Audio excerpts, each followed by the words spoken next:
Hello, and welcome to episode 90 of the MisanthroPod. I'm Snipe, and as always, I am joined by Wib. Say hello. Hello. And I am also joined by the bodacious Drumblebutt. Say hello. Hello. How are you, lovely gentlemen, this day? And oh my fuck, 90. Episode 90, y'all. Yeah, we're not too far off the big 100, which is a little terrifying. It's a little bit disconcerting, isn't it? I don't know if it's terrifying in a people have been listening for this long, or in a how much time of our life. Fucking much. Yeah, how much time of our lives have we put into recording these? Yeah, too much of our lives. I know. Can you imagine if we sat down and recorded just made a mental note of all the times we were just talking for free? That's the thing. Anytime we talk and we're not doing this, then basically we're making misanthropods and no one's hearing them. Yeah. We are fools, actual fools. What we should do, we should have the DSP approach and just record everything we ever do. But then, scream at everyone else. Okay, can we maybe find a position somewhere between what we currently do and DSP? There's literally no in between. No in between. No in between. It is a binary. Okay. I do feel there is a couple of things that we should probably mention. Everything you saw was legal in the countries it was filmed. Before we get into the main bulk of the episode. One of those is... new Sonic the Hedgehog movie trailer. Yeah. Ooh, okay. I miss the old one. I wanted to see the old terrible one. Is the old one... Okay, do tell. Okay, so you know how the old Sonic the Hedgehog movie looked like an absolute train wreck? Yeah. Well, they've put out a new trailer that's got... It's instead of being to Gangster's Paradise for reasons that no one's sure of, it's now to Blitzkrieg Bop. Okay. And mostly new footage, but the big thing is, of course, Sonic's design now just looks like Game Sonic. He's just a fluffy boy. Yeah. Who definitely doesn't have fingernails. Yeah, he's got gloves and everything. The actual design looks great, but there is some downsides. Okay. I think because they've obviously changed his proportions and things to make him fit, there are certain things where you can see that the animation looks a bit off. I'm sorry, is he Pika Manning? No. Because that would make me see that movie. No, and the lighting doesn't look quite as well put together as it did in the first iteration. So, because some people suspected that the shit version was done purely for outrage marketing purposes, and they were going to do this good version all along. But the rough edges of this new version do probably show that that wasn't the case. However, now it just looks like a generic family movie as opposed to an absolute train wreck that everyone wanted to see because it looked like it was going to be so bad. Now it merely looks like it's going to be generic. Yeah. So, it's swings and roundabouts. Being very average is worse than being really bad, probably. Yeah. And I think we might be into that it might be into the realm of just being purely average now. But yeah, go check it out. It's interesting, just to see how... Because obviously the movie was all... I don't think there's been reshoots. So all the jokes that you see in that are from the same cut of the movie as we would have seen previously, just with different, special effects and stuff. But it comes across very differently. The tone is quite different. I don't know. Personally, I do think it looks like a better movie, not just because of the special effects. I think that it looks like it's probably going to be funnier to me, but that's all subjective. But it's also not going to be a train wreck, so it's going to be less ironically entertaining. So, that's the thing. But have either of you if actually... you can't be a good example, you have to be a horrifying warning. Yeah, have either of you actually seen the new trailer? Nope. I've seen the new Sonic and he floof. He looks a lot better. But have I shown you the latex old Sonic the Hedgehog mask I found on Amazon? Yes, you have, and I don't want to look at it again. I sent it to Longfang earlier and he just replied in all caps, "What?" Please describe to our listening audience what you are talking about. I, on Amazon, found the Sonic they did have in the first, new Sonic movie trailer. The original version. The original shitty version that everyone hated. Someone has decided to make a latex mask of that. And it is terrifying. It looks more like Sonic than the actual Sonic does.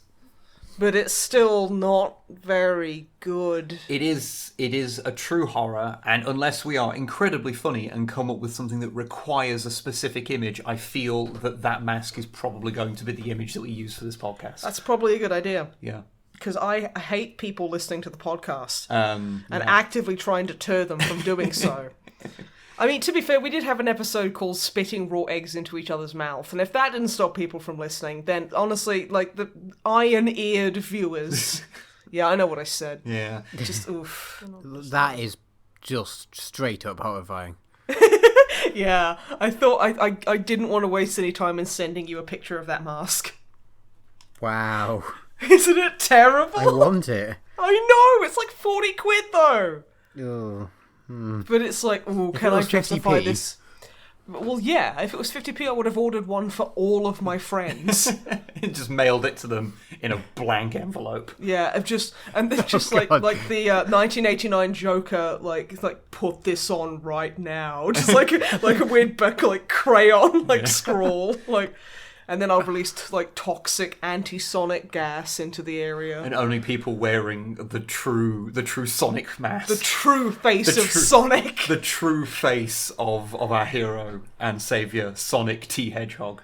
Oh, our true saviour who has sensual toes. Yes. Let's move on. I can't move on. So one last little generic thing. New Sisters looks like it's coming out on the 29th of November. No. I want... Because there's that big fancy box with the nicer version of the codex. Oh, and the data cards. And the data cards and everything. Oh, I'm about to make a big financial whoopsie. Yeah. Because we're thinking of basically both collecting an army together. We're basically just gonna split it half and half. And possibly making them into Cornate Sisters. Because we don't have a Chaos army. We don't have We a have a Chaos bunch of army. Loyalists and Xeno and stuff like that, but... So yeah, no Chaos. That might be a thing that happens. I guess we'll see what happens when we get to the weekend and the pre-orders go up, and see if our terrible self-control gives in or not. Yeah, no, we're getting that, I'm pretty sure. Yeah, probably. But yeah. I spent £8 on stationery today. I have no impulse control. Yeah. To be fair, I'm going to use it and it's really pretty and it was actually quite cheap for what it was, so I was very happy. Yes, that is technically true. Don't judge me. But anyway, we should probably move on to what we've all been up to. So, first off, Snipe. What have you been doing for the last 2 weeks? Sleeping. Don't sound so nervous. I'm nervous because I ain't done nothing I can talk about. You do Not have legally. very good reason, though. Yeah, so recently I've had my antidepressant dose doubled, so I'm just sleeping all the time now.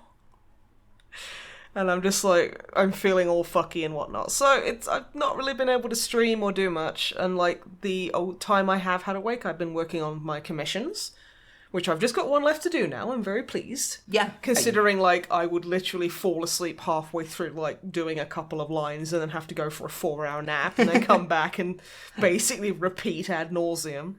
But you still managed to get them done, Somehow. Our commissions are rough. They stress you the fuck out. They do. I mean, I'm not as stressed as I usually am, which is basically I can't function. Yeah. Thank you, tablets. But it just means I'm sleeping a lot. But I'm listening a lot of like creepypasta readings, which I don't want to give the channel a shout out because I haven't determined whether they're racist or not yet. The YouTube problem. You know, I the found a YouTube- new channel. Are they a Nazi? That's the Not thing. sure. I'm like, okay, this is cool. Who do they follow on Twitter? The amount of channels I've just gone subscribe. Wait a minute. Twitter, and they're just tweeting about how like, oh, like if men cry, they need to be like murdered or something. I'm like, okay, I'm just gonna unsubscribe and Yeah. So like, so far so good. But yeah, they do like big compilations of just like reading things from like No Sleep, which is a creepypasta subreddit. And like it's just I've just been listening to that and I've been like playing The Sims on my off time as well. Just university's being released in 3 days. Okay. I am so pumped for that. I could shit. You can fuck robots in it. And you can get facial piercings. Finally. I mean, that's what you do at university. You just fuck everything. I mean, you've gone, like, out of the three of us, you're the one who's gone to university, and you've fucked how many, like, at least 10 robots. And you've built at least 6 of those. Yeah, like Matt Yeah, was known yeah. in university Obviously. as Matthew a Roombo fucker. Yeah, Roombo. yeah, Roombo I can't fucker. even get words out. That wasn't a funny joke. Bingo, yep. Oh, okay. Yeah, We thank were you for students, saying. we had to get the off-brand version. My joke wasn't funny to begin with, but I just managed to completely botch the execution, and now I don't even want to think about it. That was a horrible botch. The fundamental point is Matt had sex with Roombas, and no one can say anything otherwise. Yeah, exactly. But those were like his Roombas, so it wasn't weird. Yeah. I mean, mostly. University is a Well, I mean, strange mostly. time in a lot of people's lives. The worst part is when you have to empty the bag. That's why you need Dyson one. It doesn't have a bag, you just see it swirling around.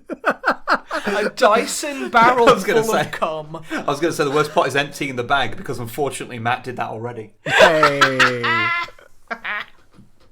Emptying the bag into the tube. Yep. That's Yep. fine. Let's shall we move on from Yes, Matthew please. definitely and in reality having sex with automatic vacuum To cleaners? climax with... Which Hoover do you think would be the best to fuck? Henry. He's got that cheeky, suave face. He's got that... No, what was that there's the side-eye. industrial strength Henry one, which has a different name, because all the different Henry ones have Henry. different names. Is it like Herman or something? I can't remember, but I'm going to go with that one because it sucks better. Sucks so good! I think I might have mentioned this on the podcast previously, but I feel the need to bring it up whenever Henry Hoovers are mentioned. Mm-hmm. The single most surreal sight that I ever saw in my life was when I was on holiday and I was in France. And say no more. I was on like basically one of those holidays that are designed so British people don't have to speak to anyone who's not British. So it's like a camp of caravans. Oh, okay. You know the type. Yes. I was young, you know. I did not control this. And I'm just sitting there and I hear this like rattling noise. So I look up from I was actually on one of my rare occasions of reading the paper. How you were like 14 and apparently also a 50-year-old investment banker. I was actually quite a bit older than that. Okay, 15. It was like the last holiday I went on with my family, so I was 16. like 18. Oh, I was close. But I looked up from the paper and I just see a guy on a bicycle with one hand holding the nozzle of a Henry Hoover that is rattling along behind him. Was it on the wheels or was it like upside down? It was on the wheels. Somehow it had maintained upright, just rattling along, and I just watched this scene go past me, and I'm just like, I mean, I guess that's one way to carry it. That was definitely an English person. Oh, yeah. I don't know, it's not even, like, super weird, really, when you think about it, but there's just something about that. It's just an image that has forever been emblazoned into my mind. It's like, one day I will paint a masterpiece on canvas, and it will be this image. I kind of want that so desperately. I would display that in the hall proudly. I'm going to buy a Warlord Titan, and you know when people paint murals on the side It's of it? going to be that prick with a Henry Hoover. Yeah. Okay, I've done some research and I want to fuck a George Hoover because they're 1,000 watt as opposed to 600, so you know the extras suck. And also, Henrys are cylinder types. George, whatever the type is, I don't know what that means, but it's wet and dry, and I like the sound of that. Oh. Oh, so it can give you the wet suck and the dry suck. Dependent on your personal preferences. Is What colour is George? Green or blue? Green or Seemingly. blue? Okay. Because I've seen them all in shops and things before, so I was just wondering which one I was... I have only seen like- the weird heteronormative Henry Hoovers, where it's Henry and Henrietta, because it's pink. It's a girl. Yeah. It's weird. Yeah. I didn't know there were other ones. Is there anything bigger and like more Barra? Is there a Barra Hoover? Is what I'm asking. Well, I think these George ones are the biggest ones. Well, I'll. You can call him Big George, okay? Oh, There's I James. don't want to do I that. don't know what James is. Okay, I don't want James either. James is yellow. James is the name of my nephew, and George is the name, my brother's nickname from when he was a kid. Okay. Well. Okay. So I'm gonna call him Big Daddy G. Okay. Dibs on blue. Yeah, apologies for anyone who was thinking, oh no, this is a passing joke, it's fine, they'll move on to it. Nobody thinks that anymore. Yeah, they're like, fair. oh, they're talking about fucking Hoovers. This is going to be a 45-minute conversation. Okay, welcome to the MisanthroPod. This is going to be our Hoover fucking episode where we decide which variety of vacuum cleaners we would most likely have sex with. Whilst I think it would be the best, whilst I think it would be the best lay, I would not go with a Dyson because I don't want to give money to Dyson because he's a twat. Yeah, that's fair. Yeah, they That's have the best absolutely Hoovers, fair. but yeah, you raise a very good point. Yes. So, like, you could fuck, like, a fully sized vacuum cleaner, but, like, a Dirt Devil would be like a fleshlight, kind of like a sex toy kind of equivalent. Yeah, that's a masturbation, not a fuck. Yeah, exactly. Yeah, at what point does it stop being pleasuring yourself with the Hoover and starts being you're fucking the Hoover? Well, I mean, Well, I guess when it's cordless when it's or a not? vacuum, yeah. Also, you know, like, are we talking like fucking or like making sweet love too? Because like I see fucking as kind of like it's an emotionless term, just kind of the like you and the vacuum cleaner are just going at it, but there's no like love there. Like you can still like each other and stuff, but there's no like emotional connection really. I think it's safe to say that in this case you would fuck a Dyson if it was a second-hand one that meant it didn't go to the company. You know, the money didn't go to the company. You'd fuck a second-hand Dyson, but you'd make love to a George. I would fucking dom a George. I would dom it hard. Should we maybe not talk about having sex with Hoovers? No, because I've just found one on Amazon. It was a Morphy Richards Supervac 2-in-1 cordless vacuum cleaner for £69. Good. Can the episode title for this episode be MisanthroPod 90, where we just talk about Hoovers? Just to see if anyone still listens. Where we talk exclusively about the vacuum cleaners we would have sex with. Yeah. Get me a Big Daddy G. I'm happy. We preface it talking about, you know, Sonic and a bit of Warhammer. Just Then you we know, get into the real suck of the matter. Yeah. How long have we been talking about that for? About 15 minutes. Did you have anything else you wanted to talk about, dear? Or was that it? I don't know how I got it. Oh, now I know, yeah. Yeah. Of course I know. Yeah. No. Okay. Then, since you seem to be the one who is feeding this this horror, Matthew, You're going, Matt, you are culpable. what have you been up to in the last couple of weeks, you vacuum fucking maniac? We're all vacuum fucking maniacs. I have been watching a few new TV series, and I say new, they're new series of existing shows. Like Yes. You, Me, and Henry. That's an 18+ right there. It involves like you, Big Daddy G, and Henry the Hoover, and there's a lot of suck. Yeah. Big wonderful. Daddy G is another Hoover, so it's just me and two Hoovers. Oh my god! I've just thought of the best name for a vacuum store, like a vacuum cleaner store. Get this vacuum fucking out of my section. That was just your section. No, thing. this is really important. We need like a vacuum purchasing emporium called Chuck's fucking Suck. Okay. Get it? Get it? Because they do the suck, Yep. and then you Yeah. do the fuck. They suck, Yeah. you fuck. Yeah. And Yeah. there's a guy who owns it is called Charles, but he thought the rhyming was Yeah. better. Yeah. He actually Yeah. hates being called Chuck. He hates it, but marketability is marketability. Hey, Unfortunately, you got to take some hits. Yeah, you And the vacuum fucking industry is cutthroat one. Oh, yeah. Ooh. It's chuck or be chucked. Matthew, please. Fuck or be fucked. Okay. Although ideally both. Ideally both at the same time. Oh, god damn it. Okay, you know how you told me before the podcast when I was like literally couldn't breathe because I was laughing at Simpsons memes? Yeah. And you were like, stop laughing at Simpsons memes. You need wrong. to calm down. Like, you're gonna be all wrong for the podcast. And here I am. Matthew, what have you been doing? Okay. And I swear to God, if you mention vacuum cleaners. Well, no, I won't. I could. There was there's a new series of Handmaid's Tale, Ah, yes. which is... I've always meant to see that.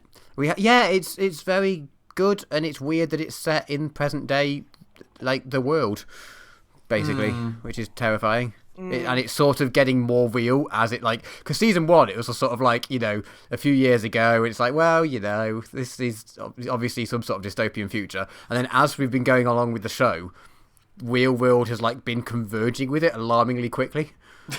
That's so worrying. It's the fist shark phenomena. So there was a podcast called Fist Shark Marketing that was... It was like an improv podcast. Yeah, it was an improv podcast. Jim Sterling and Conrad Zimmerman were the two main people in it. And they were effectively playing marketing execs parodying the ridiculous excesses of capitalism. Okay, yeah. But they stopped doing it partially because things that they had made up as a joke had started to happen. Oh, God, right, yeah. And so they were like, we can't joke, we can't make jokes that are as absurd as reality. This is depressing. So, yeah. Yeah, well, we haven't quite met that stage yet. It's like The Onion when it comes out with something so fucking scathing and you're like, shit, that could just be a regular headline. Yeah.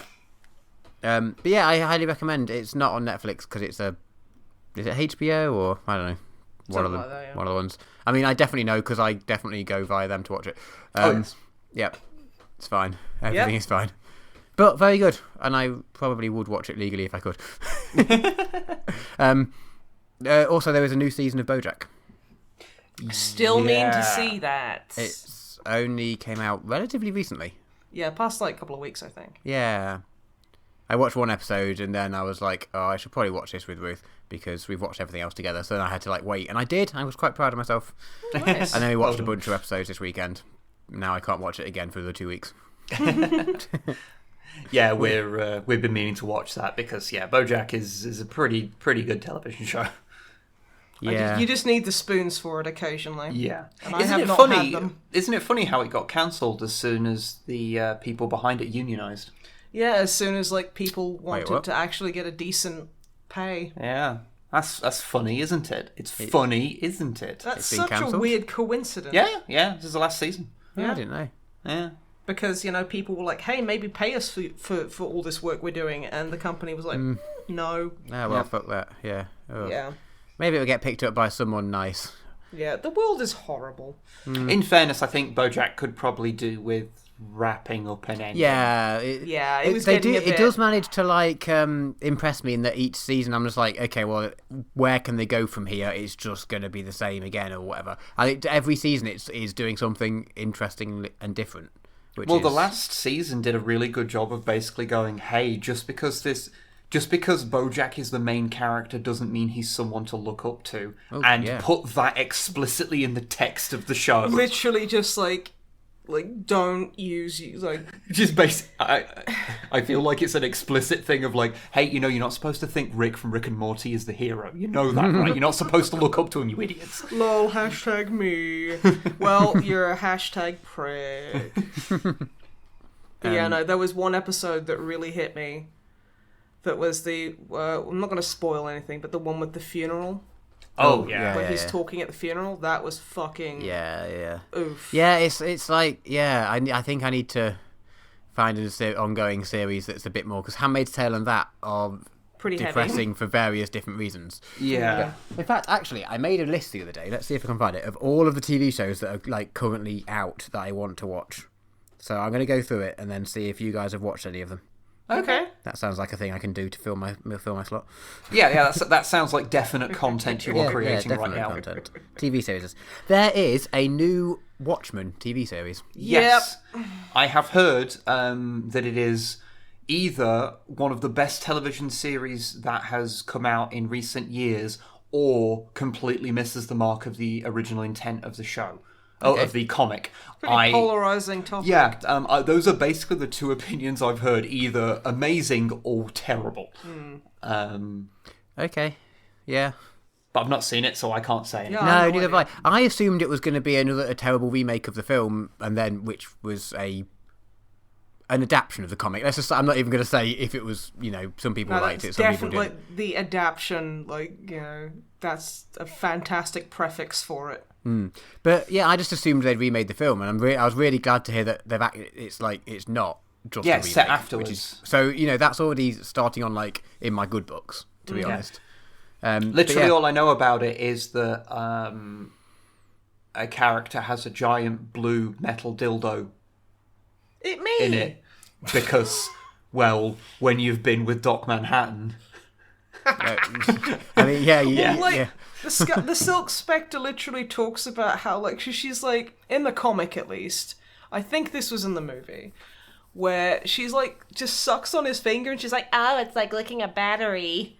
And it's can you imagine what having sex with the dude's like? It's just that would be so uncomfortable, like fucking a Hoover. Yeah, it's like fucking a Hoover. God, no, don't. Okay, BoJack. I mentioned BoJack. There's a new series of Orange Is the New Black. I'm sort of. I honestly haven't watched it for a good couple of years. Because it after they spoilers for a really old one. After they went outside and pissed around in the lake, I literally was just I can't be arsed with this anymore. I just got a bit fed up. Yeah, fair. But I mean, that's just me. I'm not saying it's bad. I'm just saying I got a bit. I just had my fill of it at that point. Yeah, and I just didn't watch after that. Just no statement of quality of the show going forth because I haven't seen it. So. What else have I got? New series of Dear White People. The first I haven't seen the the original. I keep meaning to. Yeah, I really enjoyed it. It makes you think. It makes you think of it, which is good. So, yeah, I really enjoyed it. So it was really good. Pretty heavy at times. So. Oh yeah, obviously. I love how you talk about all these heavy shows, and then I've got something to talk about later that is what would happen if you went and found the least that? Yeah, well, that's okay, because, the duality of man. Yeah. Well, I was going to say, the next one on the list is a new series of Brooklyn Nine-Nine coming out in January. But that also has heavy moments in it occasionally, or at least real moments. Anyway. So, yeah, His Dark Materials. BBC and I think HBO or some American channel work together to make a series I've seen that on billboards, Yeah, because it's a Philip Pullman trilogy.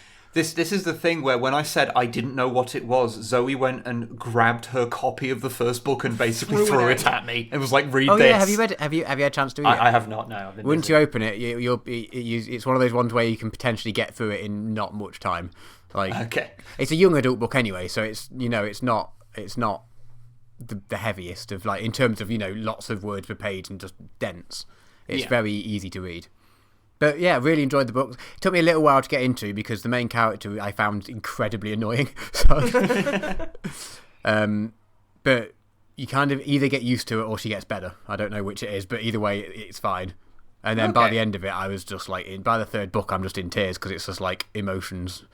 This is the one that the Golden Compasses, yes. The movie was based off. Yes, that, but and it then was shite apparently. Yeah, and I mean the fact that it was named something that the book, they've changed the name of the books to be that to appeal to people who haven't read the books is not a good sign, to be honest.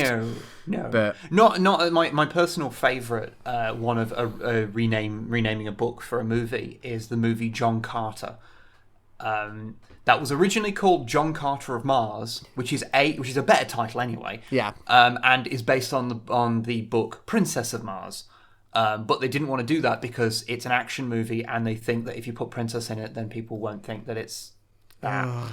The world. The world is fucking stupid. It is John Carter. I can never remember the author's name, but it was written in the original Princess of Mars was written by the same guy that wrote Tarzan. Oh yeah, and John Carter the movie is way better than it has any right to be. It's actually it's fine. It's not amazing. I wouldn't say go seek it out, but if you happen to be stuck in a room and someone plays John Carter at you, you probably won't have the worst time. It's fine. So I'm pondering what kind of a situation that would, like, you would have to be put in for that to be. So, you get kidnapped, but they've only got one DVD. Yeah, basically, I'm thinking of, like, you end up on a flight and the only movie they're playing is John Carter. Or there's John Carter, or there's fucking Dragon Ball Z Evolution. And I totally watched Dragon Ball Z Evolution. Yeah, me too. When on the plane to Seattle at one time. That was awful. And I spent the entire time going, I don't even like the series, and man, I feel bad for Dragon Ball fans watching this. Yeah, it's not good. But yeah, no, carry on. Carrying on the list, there is a new series of End of the Fucking World. Did you watch? Yeah, what the hell? Yeah, I've been meaning to watch it. I've heard it's great. The first season was really good, and then it was very much okay, cool, this is great. But I never even slightly considered that there'd be another series. It just sort of didn't make sense. Mm-hmm. So I haven't seen it yet, but I've heard it. Like, I've heard a lot of people say it is really good. The second series. The first season was I've been meaning really to good, watch so. it because Yeah, I mean, I don't recommend the second series yet because I haven't seen it. But if it's as good as the first series, I definitely recommend. Contentious one. So we've already mentioned it today already, but there's a new season of Rick and Morty, and I kind of still want to watch it. But the thing is, watch it. Yeah, just watch it. Like, the Rick and Morty as a series has some really good moments. It's just the fan base. It's like, when you're out and about and you see someone wearing a Pickle Rick hoodie, you kind of can't help but side-eye them, like, there are some genuinely really good, like, comic moments in the show. Yeah, there is. I really enjoyed it. I would say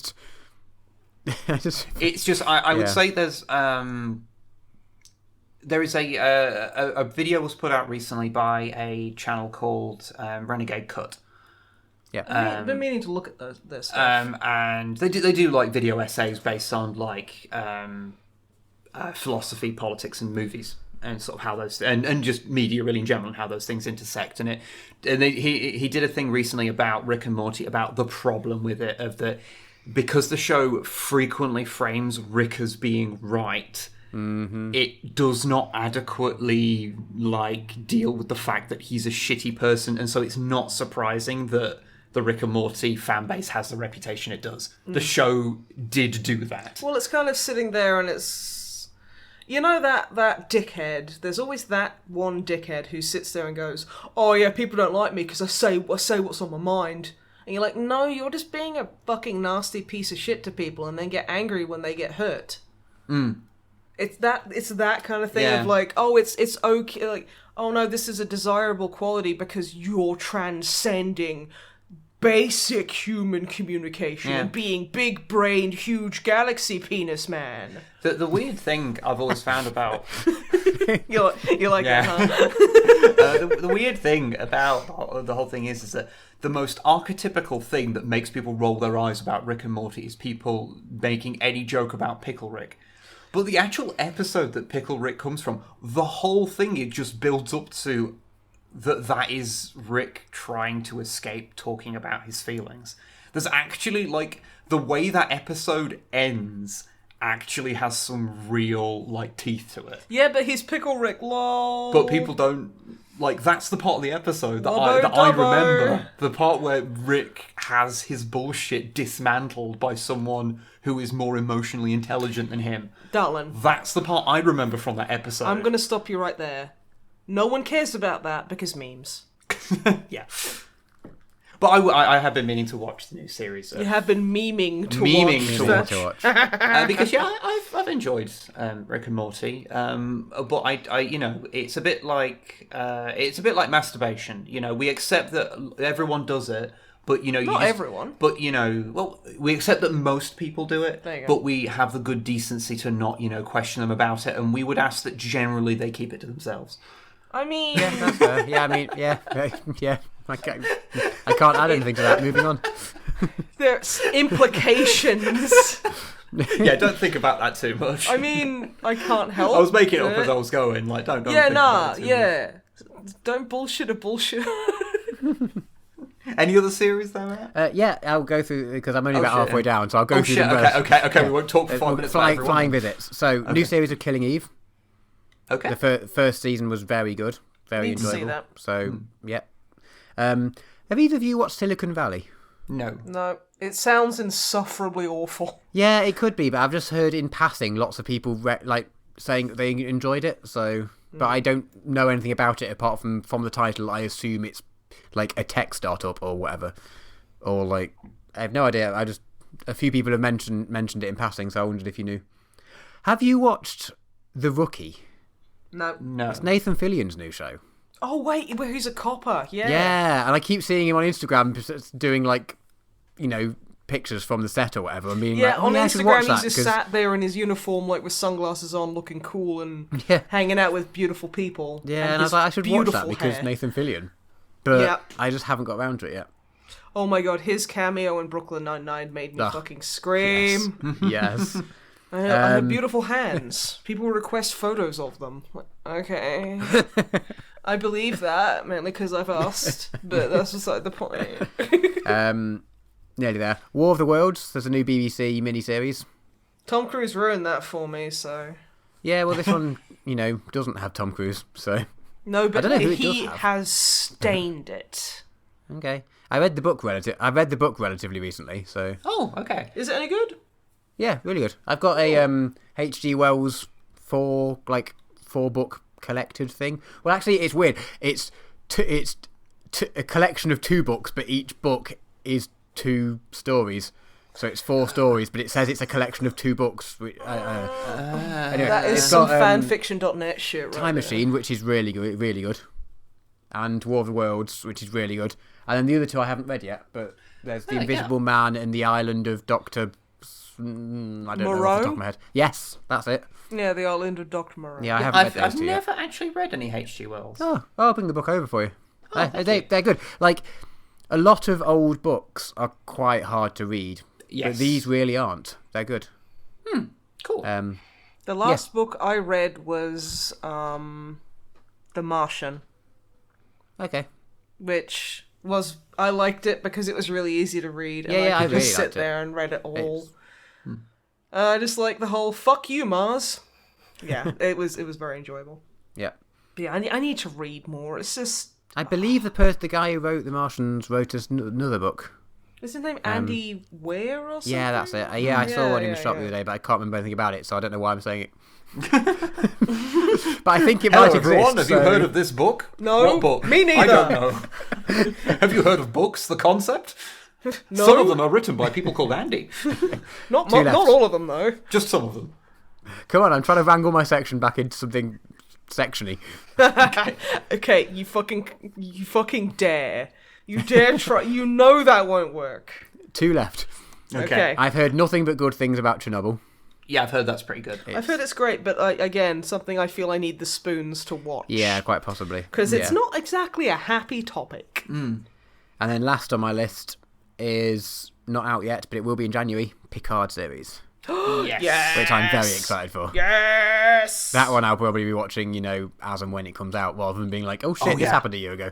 The thing about that is that I realised when I was watching the trailers and things they put out that I would be perfectly happy if the series didn't have any action elements and it was just Picard going around to all the old crew and just sitting down and reminiscing with them. You mean if it was that'd be basically amazing. just the interaction part of the Citadel DLC from Mass Effect 3? Kinda, Which, yeah. honestly, if it was just them all having a big chat in a room and, like, reminiscing, I'd just be like, this is perfect. Because I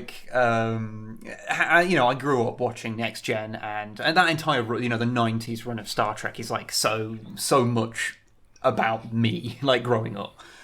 And, like, seeing the trailer where you see him and Riker, like, just sitting on the, like, I think it's by the side of a lake, and just having a bit of a chat and, That's so Do you see Riker sit down? I know, not in the trailer. Didn't anyway. he only sat like that because he had like he really hurt his back Apparently, and he couldn't sit down. I heard that. Anyway. I've heard that. I'm not sure if it's 100% true, but I've heard that. Yeah, or maybe because his balls were just too large. Jonathan Frakes' balls are legendary in status. That is true. Stature, rather. You are a Starfleet legendary. But there you go, list of TV series that I haven't watched yet. Good, Content. good. Yay! That wasn't on my list of things to talk about, though. I just thought I'd do that. Okay. I have played a video game to get things onto vague topic. I played because I realised that I haven't spoken about a video game for a few episodes, and I was like, right, I'm getting a long train down to Bordeaux. I'll take my laptop and I'll find a game that I can play on the laptop. So I've got something to talk about. So I played Cook Serve.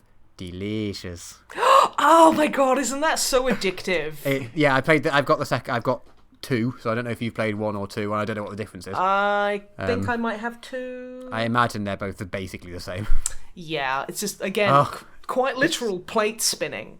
It is, but it's very satisfying. It's like stressful as fuck for 5 minutes or however long. Like, okay, I guess from the start, for people who don't know what it is, you're a chef, and I think in the game that I've got, you can build your own restaurant, and that is kind of the point. I think that's the one I've got where you the more you pass, the more money you get, and you can buy your own tables and chairs and stuff. Yeah, but I haven't actually gone on to that. I've just been doing the chef for hire, where you're in someone else's restaurant. Yeah. And you basically go in, and then you've got a bunch of things you can make. And each thing, when you make, someone comes in and orders it, so you say you're going to make that, and then you have to press not random keys, but if you need to cook a burger, you'll have to press M for meat, and then N for onions for some reason, L for lettuce, and you press a bunch. Because I've been playing it on the keyboard. I think you Dial can do it M for meat sounds like a very strange spin-off for Dial M for murder. It sounds like a sexy spin-off. But yeah, no, I've never played it with the keyboard. I always play it with the mouse. Okay, how do you do it with mouse? Do you actually just click on the things? Yeah, I'm pretty sure. Okay, because it has been a while since I've played it. Because I was on laptop, I had the touchpad, which isn't probably the best for that. So you end up weirdly it probably looked like you, because you end up learning the sequences. So it just looks like you're typing. I bet if someone's watching you play, which is and you don't look at because the screen is you can see with the food that you're making, but you don't look at that. I've just been looking at the letters and the keyboard, so it's Yep. It's a really weird game where you don't really see most of what's on the screen. You'd be like a professional StarCraft player getting your APM up and all that. Is APM? I'm getting the term right. Actions per minute. Actually, yeah. You're doing great, honey. You're doing terrific. I just wanted to make sure, because I thought that's this term I'm probably going to get wrong. No. It's kind of a casually-ish game, I guess. I think it's a good podcast game, but then when I was listening to Critical Role when I was playing it, I couldn't take any of it in because I was this person doesn't want lettuce on their burger. Macaroni without cheese, you madman. And yeah, you have a bunch of people come in and order different things, and you have to prioritize. The lunchtime rush is so bad. I was a waitress for honestly, being a waitress at any point is too long. Yeah. But oh my god, I had fucking flashbacks. But the thing is, it was still but this is cool because I don't get literally screamed at from half an hour because a chef burnt their own food and decided to leave the kitchen and scream at me for it in front of the whole fucking restaurant. So you know what? It's a win-win. Yeah. Also, there's different types, because you can buy new cuisines and stuff, and you can have stew. So that's it's 8 servings, and it sits there and it stays hot and tasty for hours, because everything kind of has So you give in the strats, yeah. For so there are certain things that go off super quickly or generate twice as much rubbish. And you advocate for a stew heavy meta. Yeah. Okay. It's definitely long basically if you have this starters or snacks, I can't remember what they're called, but just have especially because soup, you get bonuses to soup on hot days. So more people will want soup and stew on a hot day because it's super nice on a hot day, apart from soup because it's evil and the devil and I hate it. Okay. So you can do that, or you can theme it. It's cute. It's nice. I like it. Yeah, it is just. But it is so consuming. Stressful as fuck for 5 minutes, and then he's just okay, it's done. That's fine. That was fine. Mm-hmm. But I tried to stream it once. That didn't go very well. I was literally just I'm ignoring everything. Yeah, it's kind of hard to talk while you're playing a game like that. Mm-hmm. And to be honest, me watching it for the first time, I was just what the fuck is happening? I'm I am making pancakes. What you can do is I haven't tried yet, but you can apparently play it multiplayer, but local multiplayer. So one of you uses the mouse or a gamepad or whatever, and then one of you uses the keyboard or the other input device. Which interesting. Sounds weird. I want online playability so I can play it with you. Well, it might have that. I don't know. I haven't looked. We'll have to have a look then. But yeah, it's quite a fun. I can't remember where I got it from, and I don't think I paid much, if anything, for it. It might have come with a bundle or something. I think I got it in a humble bundle. I think. Yeah, I imagine so. But it's quite good fun, and it's quite just funny. Like I just love the intro. Like I said it weirdly because that's how they say. Serve. Delicious. It's really cute. Yeah. I don't know why, but yeah, cool. And it was made in Game Maker, which is quite nice because it's just like, oh, like that's it's obviously just small enough that they haven't made an engine or done anything. They've just done it in this, and then it's a good game. So it's like, cool, nice. Yeah, it's a fun little game. Yeah, that is me. That is my week. That's me done. Mr. Webb. Yes. What have you been up to? Here we go. Here we go. Okay. He's been talking about this fucking thing. Okay, so I have a big thing. All right. But I'll that wasn't a brag. It was just it's a statement of fact. It was unrelated to the podcast, but it's not a brag. So I've been doing a few bits and pieces. Getting the next codex compliant, like starting the process off on getting that sorted. I tried to get into the Serious Sam series because I like I really like Painkiller. And I thought, we've got all the Serious Sam games from a bundle somewhere, and I was like, hey, let's try that. And so I tried the First Encounter, the classic version, and it had some problems running, like some controls just didn't function, just didn't work. So I was like, okay, I'll try the modern HD version, and I played it for a bit and was just like, didn't feel right. I don't know. I'll go back and try some more games in the series. I think it might just be finding the right one. I played one of them. I'm trying to think. It was at university, so it would have been like 10 years ago. Did one of them come out around 10 years ago? Yes. Yeah, I played that one. Yeah, they've been coming out for quite a while. Yeah, I played whatever came out around then. I want to say 2 or a remake of 2 or something, but it might not have been. Possibly. Because I've basically played the original one and the remake of the original one and didn't really get on with them. So I'll try another one. It might just be like the original one's age was why things weren't working. So I like the feel of the original, but I didn't like the feel of the remake. It's weird.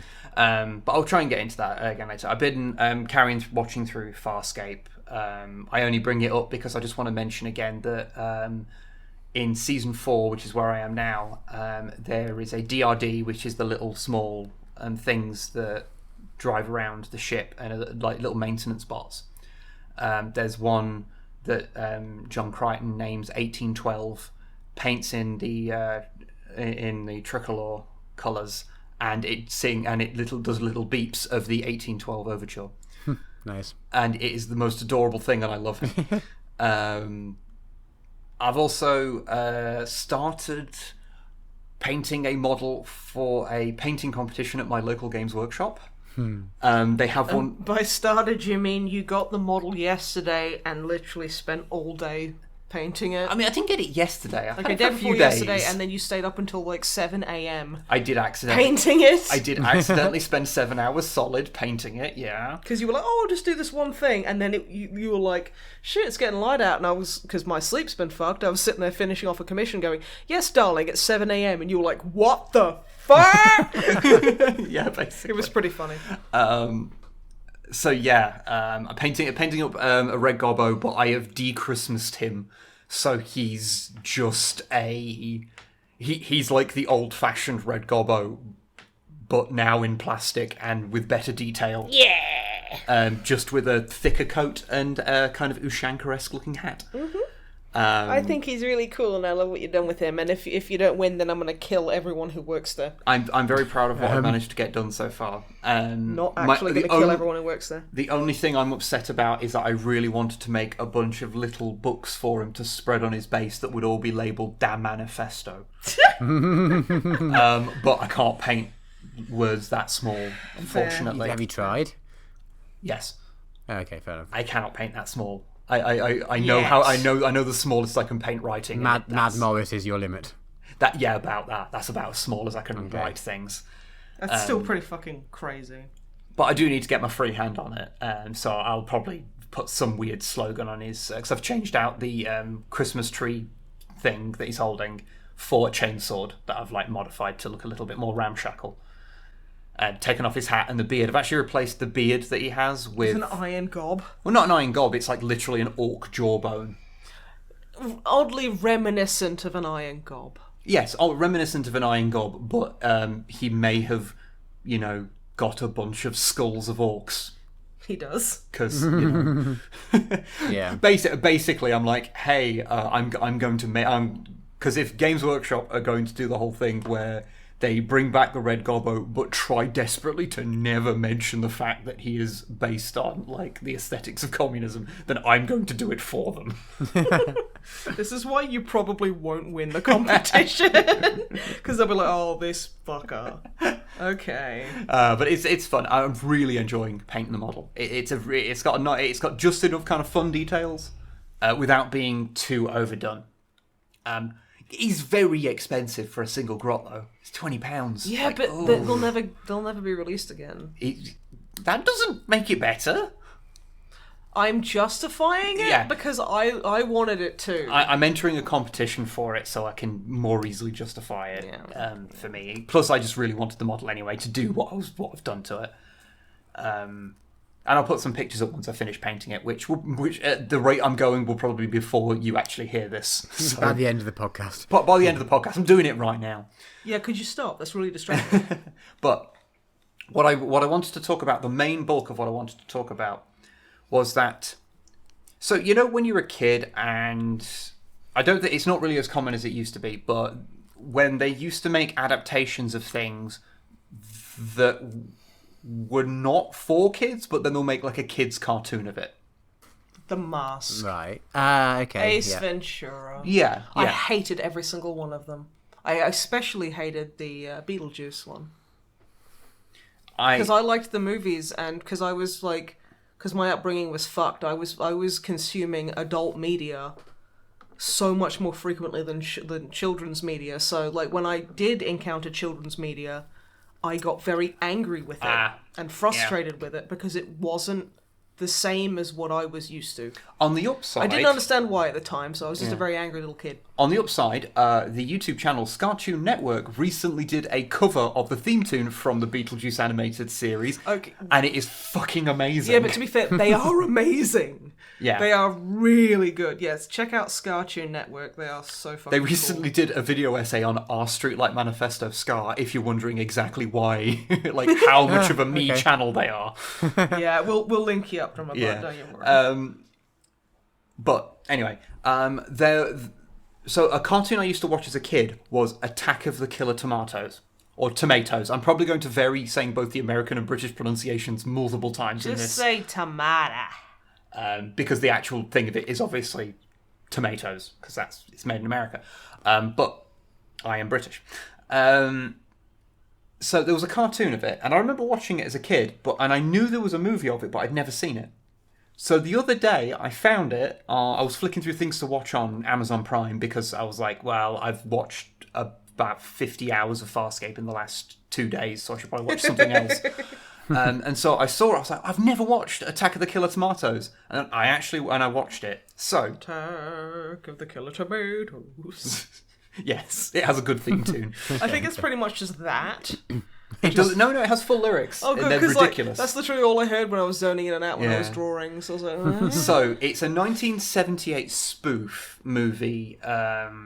Think of the type of humour you'd get in any kind of Mel Brooks type thing, or like Airplane. But with a bit more of dicey humour. Yeah, it was made in 1978 on a very low budget. So fair warning, there's some slurs in there. Yeah, fair warning. Okay, there's a couple of times in the movie where it goes, "Hey, you know what's funny? Slurs."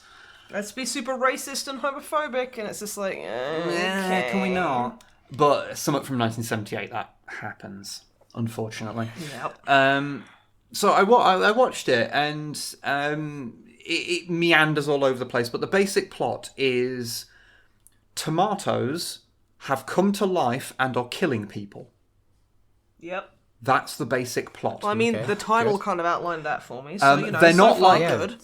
spoilers in the title, right? Yeah. To begin with, they are just regular tomatoes. Like, they roll around going like... Oh, like that noise that those two, like, women we walked past earlier were making. They were literally, that's how they sounded. Oh, They were like, okay. Like, you know the angry little dudes in Labyrinth when Sarah's, like, drawing arrows on, like, the floor? And, like, there's, like, a tiny guy that's like... gets Yes. out and turns the stone. That's basically how they were talking. Oh, okay. But yeah, so that was interesting. Okay. Well, it's got nothing to do with those old ladies that you happen to hear of That today. you're aware of. Unless they were tomatoes. They might be. Shit, they might be. But anyway, so yeah, there's just these little muttering tomatoes. They gradually get bigger. Like there's a part where they find a giant tomato that's like maybe a foot across. Dude! And someone, and like there's a doctor looking at it going, "Gentlemen, what we have here is something. It's not what we thought we had. This is a cherry tomato." Okay, that's pretty good. Every now and again, there's a really good joke in it. Like I think my favorite joke from the whole thing is a really simple one, but it's just it shows a picture of the trams going up and down the street in San Francisco with like Alcatraz in the background, and then just says New York. I don't know why, but that just broke me when I watched Literally it. rewound it and played it to me, and I about fucking killed myself laughing. It's- It was just so stupid. It's just an absurd farce, and it's like based around like a group of like a special task force who are charged to like try and deal with the tomato menace, and they eventually do. It's a weird thing, but I probably wouldn't even bring it up if I then didn't go a bit further. So I mentioned that there was a cartoon series for it. Would you like to know how the cartoon series of Attack of the Killer Tomatoes, a relatively adult kind of comedy, would you like to know how that got a animated series 12 years after the movie came out? Yes. So, there is an episode of Muppet Babies that parodies Attack of the Killer Tomatoes. I think it's called Attack of the Silly Tomatoes. Okay. Because killer is just too mean. Yeah. It's a naughty no-no word. Now, that episode was the highest rated one of its season. So, because I think it was the people that own the rights to the Muppet Babies were also the same people that own the rights to Attack of the Killer Tomatoes. So they were like, you should make a sequel to that movie. And so the people who made it were like, sure. Money? Okay. And so they made a sequel called Return of the Killer Tomatoes, and I haven't seen the sequel, I'm afraid. Don't be afraid. It's on YouTube, so I'll probably go and watch it. So they made a sequel, which they then made an animated series, which is, although it is called Attack of the Killer Tomatoes, it is based on the premise of Return of the Killer Tomatoes, in which it's in a post-tomato war America where tomatoes are outlawed. Tomatoes. And it follows... In a world! There is a character in the first movie who's like a paratrooper who runs around with a sword the whole time. His parachute is always out behind him, like it's been deployed, and it's always following him. Called Wilbur Finletter. He's like... He runs like a pizza restaurant with no tomatoes in the sequel movie, which is also famous because it is one of the early cinematic debuts of George Clooney. Nice. But the fact that it was based on, the fact that this second movie did quite well, led to a TV series based on it. And I need to tell you some of the things in that show because it's fucking weird, and I didn't remember how weird it was from the first time I saw it. Like I was talking about the red gobbo earlier in the first episode, because there's like minion tomatoes that have like faces on them, because the ones in the movie, they do get bigger and they roll around, but they don't have faces or anything. They just sort of like squish people, or just people die for undetectable reasons because tomatoes happen at them. It's like part of the joke. I mean, I Yeah, ate okay. tomatoes today, so I ain't care. But in the I'm pretty strong. You can beat up a tomato, it's true. Really easily. But in the TV... Not a beef tomato, though. Yeah. In the TV series, they have faces on them. And in the first episode, one of them dresses up like... One of the tomatoes is dressed up like fucking Stalin, and he's got a bunch of tomatoes with him, and he's like, come, my red army. It's like, what? I mean, okay, I get it, but... But so the basic premise of the TV series, and I watched like 3 episodes of it, because again, they're all on YouTube these days. Really nicely, they're not just from a DVD rip, they're like one from the original TV recording, so you get the little inserts at the like the start and end of things from the TV channel they were on. So there's like one where it's got is it Nancy Cartwright that does Bart Simpson? Nancy Cartwright is Bart Simpson. Yeah, Nancy Cartwright doing Bart Simpson, like introducing like other shows on Fox Kids, which is really interesting. But this show follows a couple of the characters that were in the sequel, which is the character from the first one, Wilbur Finletter, and his nephew, Chad. Chad. As they battle the 2 villains, Putrid T. Gangrene and Igor. Now, aside from the fact that Putrid T. Gangrene looks like fucking Dr. Wily, and Igor looks like how right-wing cartoonists draw Donald Trump. Completely incorrectly, I hear. Yeah. Igor is also voiced by Cam Clarke. I'm sorry, who? Yes, he's voiced by Leonardo, the Ninja Turtle / Liquid Snake. It is the same Cam Clarke as well. And he's doing a surfer voice, so you're watching young Donald Trump. Be like, whoa, yeah, speaking like Leonardo. Oh my god. It's fucking weird. That is, what? It gets weirder. Oh, so, great. 2 of the good characters in it are failed tomato experiments. One of which is called FT.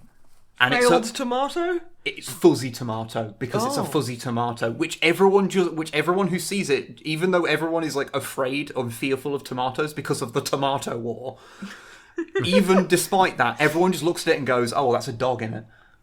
Like, see, I'm just thinking of like basically it's MGS4 but with tomatoes. Like there's like the fucking tomato war economy. There's like geckos that just lob tomatoes at people. The other character is... So there is a teenage girl called Tara. She is a failed experiment because she is a human tomato. Oh, Christ. The only time that you know this is if she comes into contact with salt, she turns into a tomato. So every episode has to find... She's like a really weird mermaid. Yeah, every episode has to find a convoluted way of making her turn back into a tomato by coming into contact with salt. Someone's like... Sorry, carry on.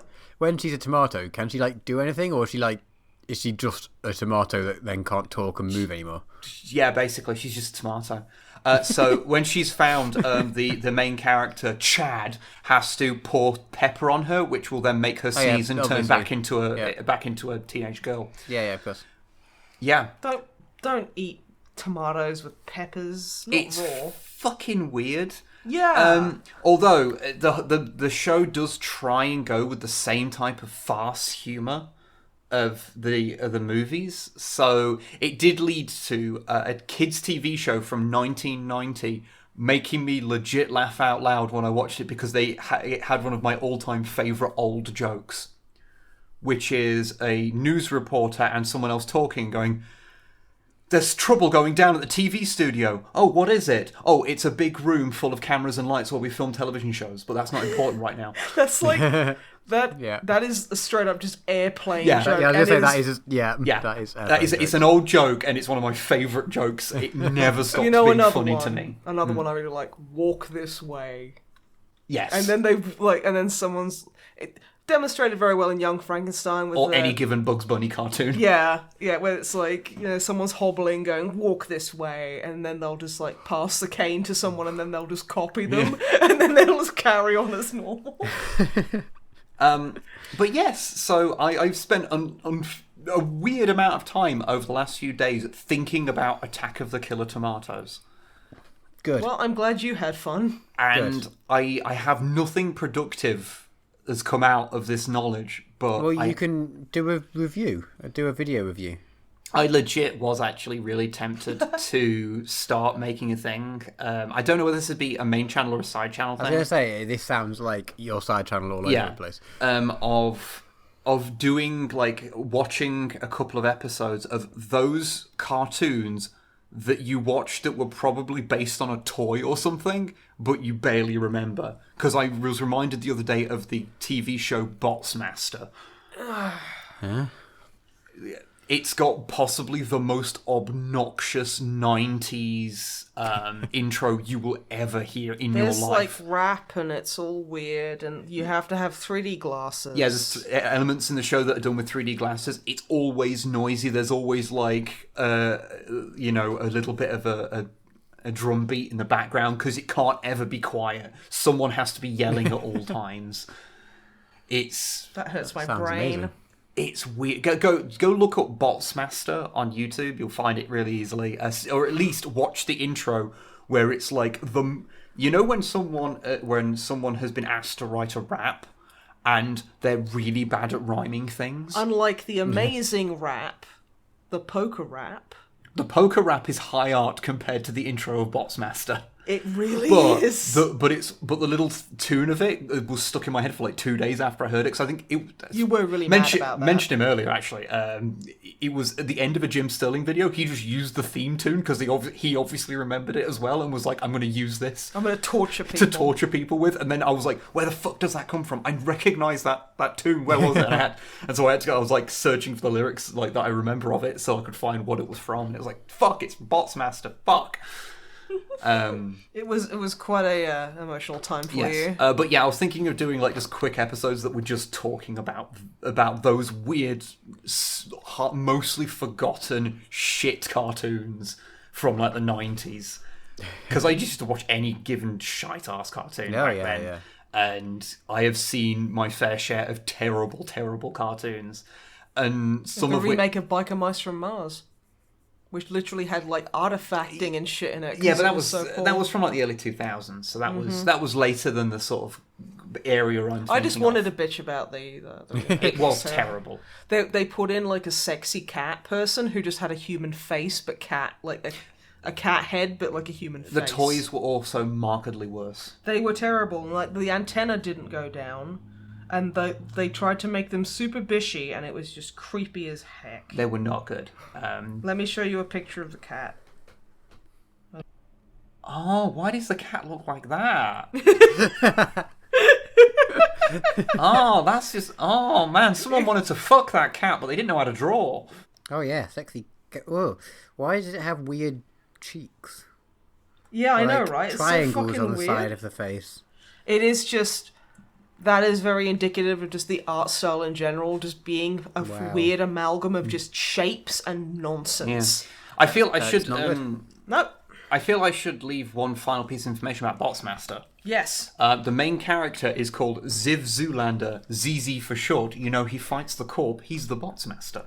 I hate him already. He has, even before you see him, like, take up arms against the bad corporations, he's wearing a shirt which has a double Z on it, so he was already the type of insufferable prick to wear his own name on himself.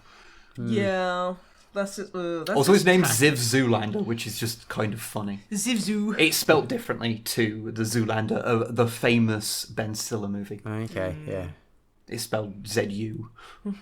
Okay. Yeah. That is definitely... They wanted him to be ZZ. And Yes. then made up a name around it. At 110%. They couldn't have called him like Zeke or a name that not just Ziv. Ziv.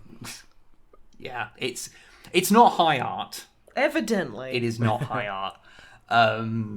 But yeah. So yeah, I was thinking of doing like some videos based on those kind of cartoons. So I may do that at some point. But that is me done. I will stop talking about Attack of the Killer Tomatoes. Will you though? / Attack of the Killer Tomatoes. Delete as appropriate in your region. But we do have a little bit to talk about with Dungeons and Dragons. We do. Yes. Because we did have one more session, so we might as well fill the lovely people in at home. Yeah. About what we did in a quick little session we had. Yeah, it had to squeeze it in. Yeah, because if you don't remember, because it was a few episodes ago now, but our party was down in a mine, and we were trying to, locate the source of the problem that was stopping like gold from being found in the mine. And so yeah, we'd stopped over the night behind a magical wall. Yep. And so yeah, we left of the morning, and we had to travel deeper into the mine. However, we didn't get there normally. Snipe, would you like to confess your crimes? It's not a crime if because I remember like the game stopped, so you, Drummer Matt, and Ash could all read the rule book to see if it was legal. So, paladins can have a spell called Find Steed. It's pretty boring, honestly. It's just, you can just summon like a spectral or celestial, like you're choosing, mount that basically telepathically knows, like, you can coordinate with it telepathically, you're bonded, you're basically super best friends, and you can just, like, summon them whenever and ride them about. So, I thought I'd summon a giant spider called Marigold. Yeah. She's a very good girl. Very lovely lady. And we rode her around the mine. Because she can, like, walk up walls and stuff, but I didn't think that we'd have to, like, I didn't realise that we'd have to hang on to her if she walked up a wall, so we just used her as, like, basically an 8-legged horse. Because the rules are a little vague, like... It just says, like, I mean, I can summon an elephant if I choose. Which is definitely, Yeah, it says you can summon a mount, and then on the next on the pages in, like, the items, or, stuff that you can buy and use... There's a list of, it says mounts and other animals, and everything in there is a form of horse, basically, apart from elephant. And you're like, well, elephant is within this list of things, which suggests and you can ride an elephant, like that's a thing you can do. You can ride a giant spider as well. So, like, yeah, if an elephant counts as a mount, it doesn't say summon a medium-sized mount or anything. It just says summon a mount. It just says summon a mount, and an elephant is a huge creature. Yeah, so we're like, well... And a giant spider is, like, I think it's a large creature or something. I think that's just a medium-sized creature. Maybe. Yeah, I can't remember. But we're like, yeah, well, if you can summon an elephant, you can summon a giant spider, I guess. Yeah. So, yeah, and you can also use your mount in combat. You can basically, that's like an extra, like they're not, like, super good, but, like, it's nice to have a little bit extra. Yeah. So yeah, I summoned Marigold, and everyone was like, ugh. Why is this here? And why has this not been mentioned? And why is this your best friend that you've never spoken about before? It's like, because I only realised I could do it, shut the fuck up. But yeah, so we all hopped on the back of Marigold, and had to wander down the thing. She has like 30 speed, so she's like... Just the same as us, basically. The same as us, but we don't have to walk, so it's fine. Look, if you can ride on the back of a giant spider, why would you not ride on the back of a giant spider? Yeah. But we get deeper into the mine, and we encounter a lift. I actually got a whisper from the DM at this point, because my perception was so high. Oh, yeah. Yeah, basically, I noticed movement. I heard something, and I was like... probably nothing. Because hella.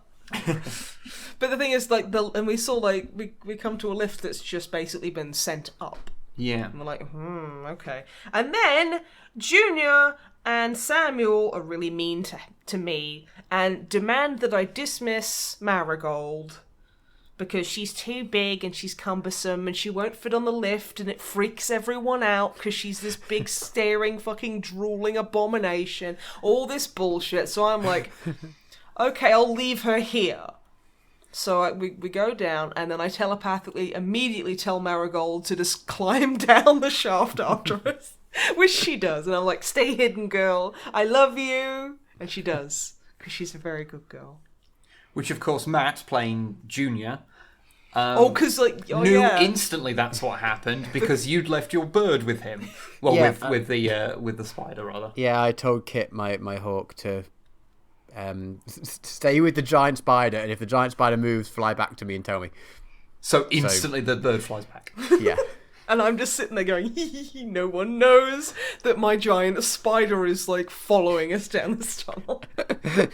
I'm so sneaky. But as the lift is going down,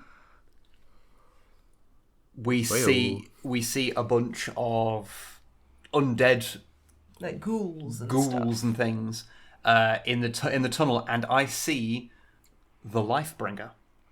So the character that yes. that your character is like tirelessly pursuing. Yeah, to fill in, my character Samuel Sylvain, he has got a murder boner over trying to kill this character called the Lifebringer, who is a necromancer who fucked up his home village, and he's basically been just creating havoc, and we've later found out he's connected to the overarching bad guys in the setting, the Legion. He's connected to them. So when he like sees us coming down, and is then like oh fucking hell, and legs it. Oh fucking hell. So once the lift stops, initiative. You just run the fuck out. We're all like, well, okay, what? Okay, I try to, but I roll so shite on my initiative that I end up going last. What's funny is that like Marigold's like one of the first. Yeah, so Marigold just The bounds into the fight. She can climb on walls and has exactly the same speed. So she just literally just like she crawls down from above the lift and just bolts across the ceiling and just like chumps on this ghoul, and I'm like, I brought my spider. What happens if Marigold dies? I think I can just resummon her. Is it like a cooldown thing? Like literally doesn't say anything about that. It's a second level spell, so I can basically do it 2 times before I need a long rest. Okay. So yeah. So that's the sort of restricting factor. Yeah. Okay. Is it concentration spell? No. Can you cast it twice and have 2 giant spiders? Oh my god.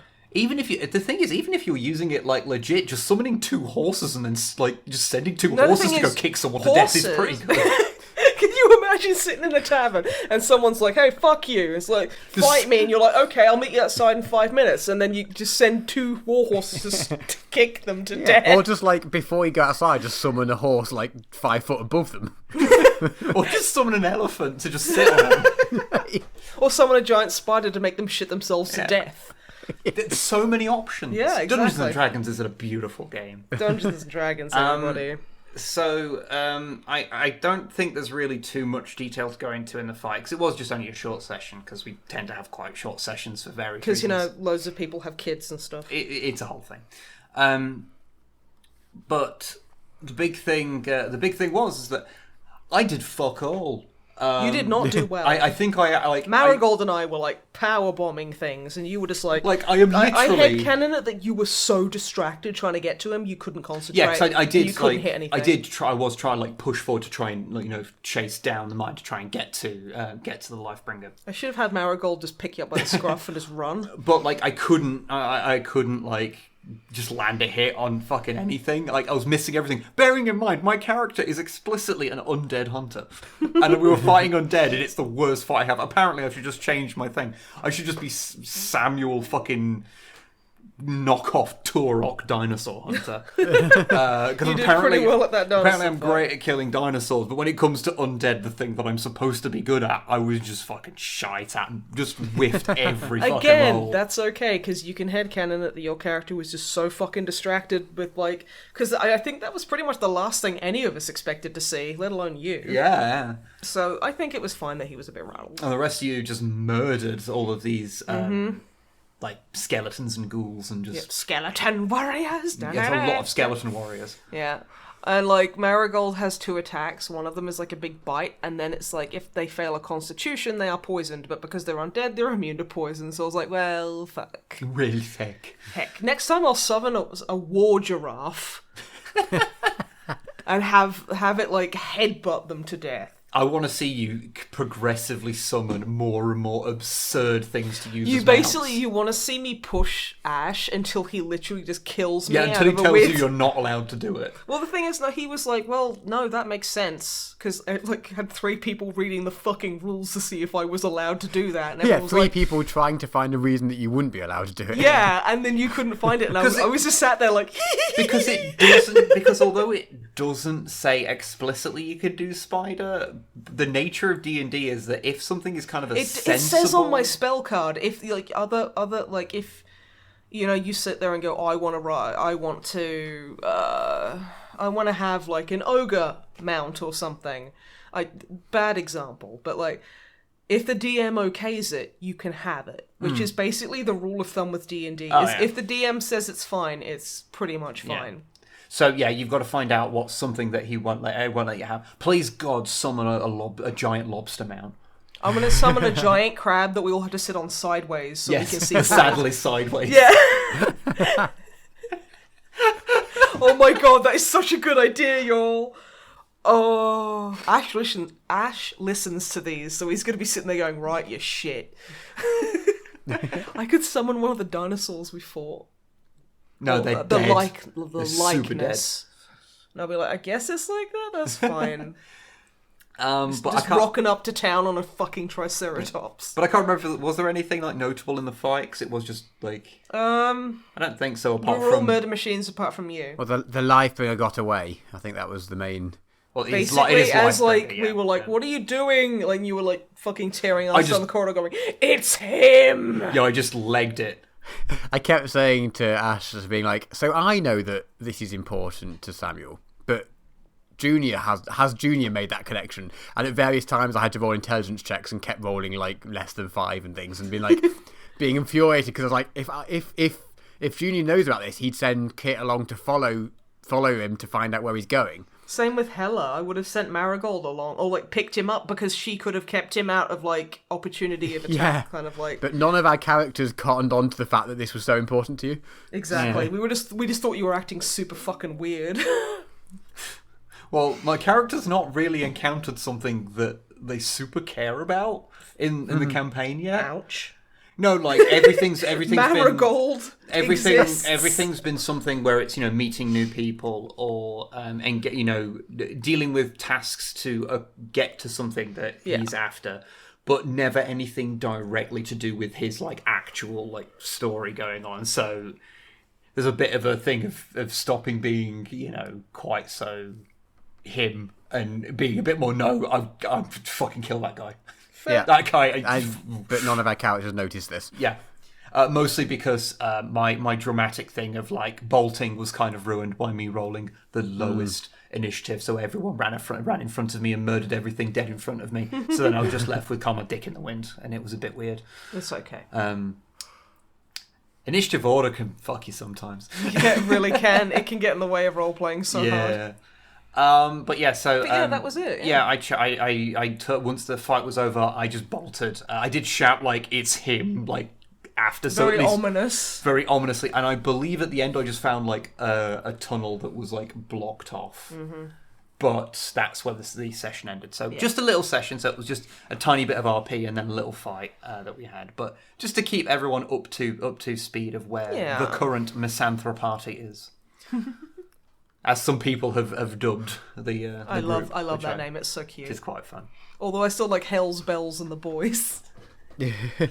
I know, and since we never actually had a real name for our old party, like the fact that we have one, even if half the party hate it, is still a definite improvement. Do half the party hate it, or do half the people playing half the party hate it? Is there really a difference? Yeah. Yeah, there is. Belltown fucking loves it.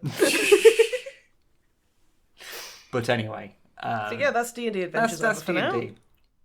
One thing to mention. So a couple of episodes ago, I started a new segment of the podcast where we give a shout out to a channel, like a YouTube channel or something that's relatively small, just to get a few more eyeballs on it. We then completely forgot to do it last time. So, this time, I believe good old Drummond Matthew has a recommendation for the people at home. Yeah. So my recommendation is a little video game review series, and it's called Chilled Out Game Reviews. And each video, they're only about maybe 3 or 4 minutes long, and they're just games that the content creator, she likes to sort of play to sort of wind down and relax to. So it's where I got a few recommendations for a few of the little games I've been playing. I think Rhyme, actually, she said, was on one of those reviews, which is one of my favourite games now. And I can't remember, but it's a few more of the sort of less, hardcore games. But sometimes like a little story-based thing, or I think I've mentioned a few that happen to come from this channel that I've been found out about through this channel. Oh. So it originally started off on her personal YouTube channel, which is, I think she's called, or the channel's called Jules Zender. And she's only got 2,500 subscribers. And then actually recently, because she was doing other things on that channel as well, she's actually spun off the Chilled Out Game Reviews to its own channel, which I think is literally called Chilled Out Games. Although I'm just currently checking. Okay, yeah, so she's recently spun off the game reviews onto a side channel, just so it's actually, the channel is just about these reviews, and then she can do other stuff on her own channel. Yeah. But then this is this side channel's only got 65 subscribers. Oh, Jesus, so, okay. Yeah, so it's really, I don't know how I originally found the original channel, to be honest, because it's not in trending or anything. But they're just a couple of minutes, and I just really like them, and I think as much I've liked the recommendations that she's given as much as I've liked the actual videos, to be honest. It's just, the videos are nice, but then I've actually played quite a few of the games and gone, oh yeah, this is actually quite a cool game. Oh no, that's so really cool. I think Tacoma, I think I found through there, and I'm trying to think off the top of my head after being given no prep for doing this. Yeah, Matt, what's the problem? Go. Submerged, that was one of the ones that she did a review on, and I subsequently played it and really enjoyed. Yeah, there was a few others. So she's currently going through the process of re-uploading the reviews from her channel onto the sort of sub channel. Yeah. So I don't know whether I'm recommending her. She's done a few other videos, and I didn't really watch them. So I guess I'm recommending the series, the Chilled Out Game Reviews series. So is it just chilled out reviews? Yeah, Chilled Out Games. Cool. I will have to check them out. Yeah, I just really enjoy them. They're just really quick little simple reviews, but she picks very good games usually. And she doesn't always usually end up, because she recommends them based on whether they're good to relax to. So actually I've played some of the ones that she's not recommended just because they looked interesting anyway. But she always usually seems to pick interesting looking games to talk about in the first place. And I've subsequently gone on and played quite a few of them seemingly. So yeah, she definitely deserves more than 65 subscribers. Oh, it's a new, yeah. it's a new account, this one, so it doesn't quite do it justice. But yeah, that's my recommendation. Oh, excellent. So I guess that then leads us on to, do we have any questions this episode? We do. Excellent. What is the email address that people should send questions to, should they wish to ask a question to the MisanthroPod, Drummer Matthew? You lost the lottery, bro! Only Drummer Matt at snipeandwib@gmail.com. Exactly. You think it gets easier? It doesn't, does it? No. Every time you say it, you question yourself. You're like, did we really make it that? Because that's really bad. It is really bad. Okay. We should change it after a while to just Drummer Matt. No, I think it works because it doesn't. It's too late. So no, it completely works because it means that we never end up with too many questions because most people are probably sending it to the wrong email address because it's a stupid email address. Fair. Yeah, they just assume it's not a real address. Yeah. So yeah, it's quite a good filter. Yeah. So first up, Lawrence. Dearest Pintail Snipe. Oh. Okay. Hello. That one works quite well. The other two work better written down than read out, I imagine. Okay. So we have Pintail Snipe. I don't even... Apostrophe I, apostrophe IWI, and then in brackets B. Eeb. Yes. Although apparently it's actually pronounced EEV. Eeb. So it's EEV, but it looks like Wib written down. Okay. And rainbow in brackets Drumble, close brackets Bee Eater. Yes. Okay. Perfect. Yeah, they worked better on the. They were. Anyway, I'll keep going. With all the hype regarding that Untitled Goose Game, I thought I would send you a bird-themed email. This also explains the bird-related names. I love it. I'm So very they've been on board. quite good in giving us bird-related names, but it doesn't. Apologies, it just doesn't work when you try to read them out so much. But it's okay, because I still like the fact that I have a Yes. bird-related I mean, name. your name You is a do. bird-related name anyway. Yeah, Snipe exactly. is a bird. Yeah, but a pintail, like, snipe is also a bird. Oh, yeah. Yes. So, like... Right, so we have a question each. Okay. First up, for me. What is your favourite kind of bird? And this is a big question. Ruth. And I have not had enough time. Well, yeah, my first answer is Ruth. But that's like, I did consider saying that. And then I was She's like, a no, nice that joke is little bad. bird. Even by our standards, that's a bad joke. So let's Yeah. not say that. Okay, fucking shade. Okay. I see how it is. No, I was going to say that and then I forgot. To make the joke, not about Ruth. Anyway, I don't know. I like the birds that can talk because they're like super clever. Like African greys? Yeah, there was a bird. It was in at the Lone Pine Koala Sanctuary near Brisbane in Australia. And it was a koala. No, they also have other animals there. They just also have lots of koalas. But this one was, I think, a cockatoo or a cockatiel. It was white with like a yellow crest thing. Cockatoo! That's a cockatoo. But Yeah. I didn't realise they could talk, but this one could. Oh, yeah. Some can. They're like budgies, Yeah. where sometimes they'll just decide to talk and sometimes they won't. I follow an Instagram account called Pickles the Cockatoo, and that cockatoo is very chatty and he's super Nice. cute. So I first met this very lovely bird The cocky. like 8 years ago, maybe, when I was visiting relatives with my family, and we were looking around the koala place, and we saw this bird. And we got it talking, and it was amazing, and I remember it. And then we went back like 3 years ago or something, and I didn't really remember it. And then we walked past this thing, and I saw it, and I was like, I'm sure this is the one that talked. So me and Ruth and my aunt spent like a good 5-10 minutes trying to say different things to it and do different things to see if we could get it to talk. Being like, I'm sure this was the talking one, but we just couldn't work out anything. And then my aunt like wandered off and got bored, and she started to leave. And then me and Ruth were about to leave, and we just sort of gave up, and we just went, oh, okay, fine, bye, and said bye to it. And it just looked at us and went, bye-bye. And we were like, oh shit, it is the talking one. So you know how you said that the cockatoo was basically me? yeah. I mean, that's not unlike something you do. Just pretend you can't speak. But yeah, I just forgotten the thing it did was if you like said goodbye to it, it just said goodbye back at you. Bye-bye. Yeah, it was amazing. So that is my favourite bird, and I think by extension Just that one. That one I think is probably my actual favourite bird.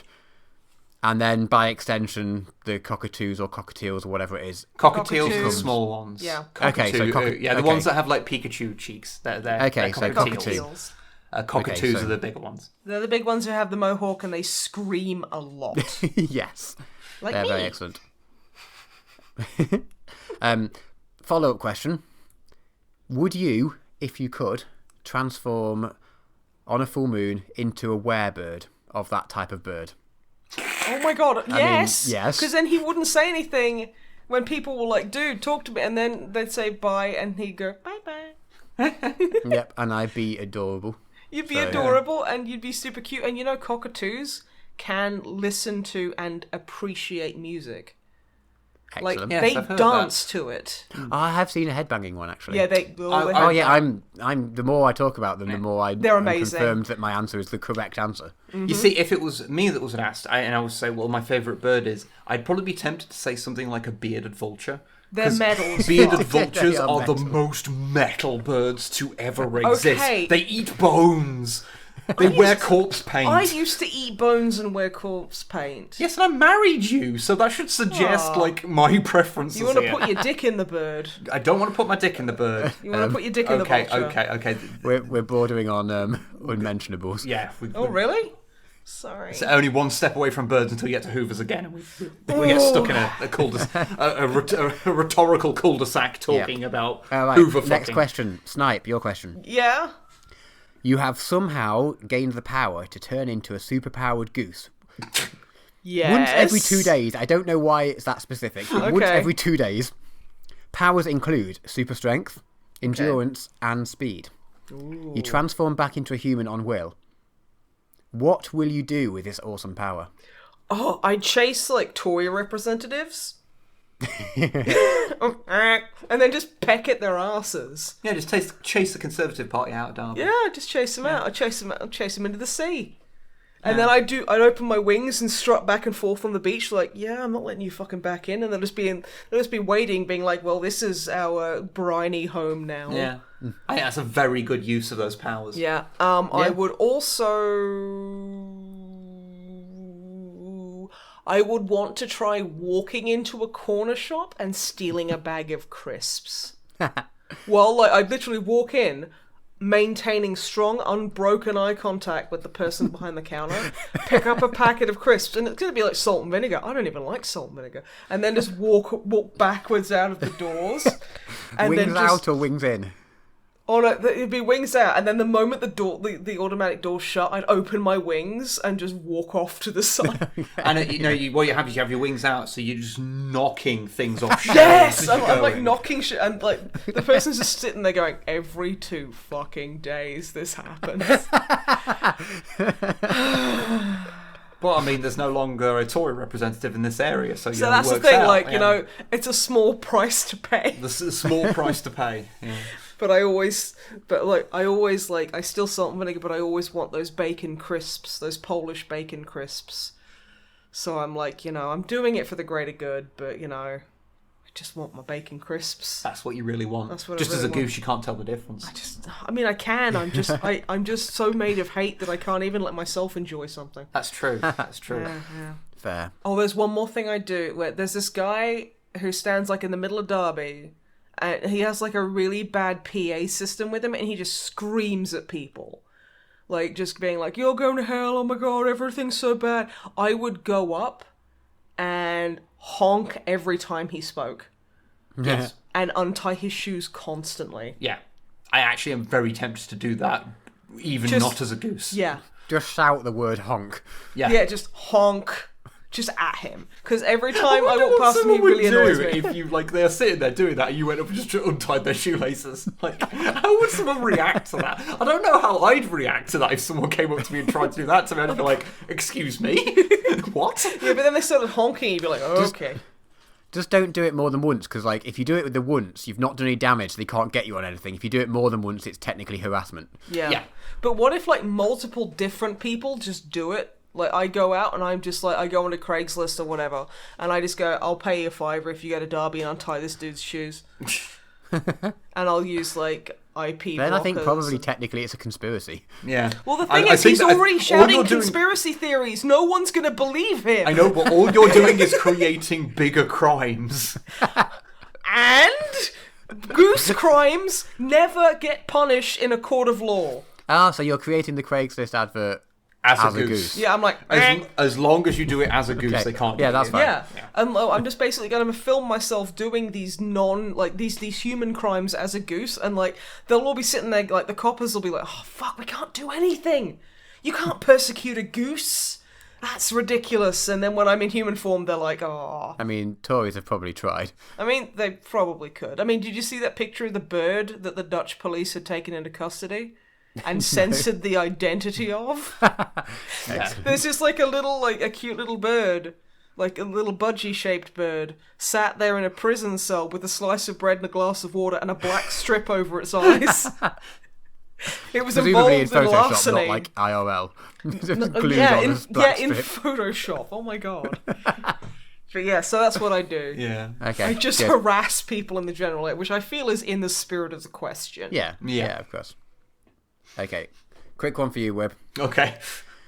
Over the years of Snipe and Wib play, your enthusiasm about birds would often be accompanied by a little picture of Okusan. Yes. Ah.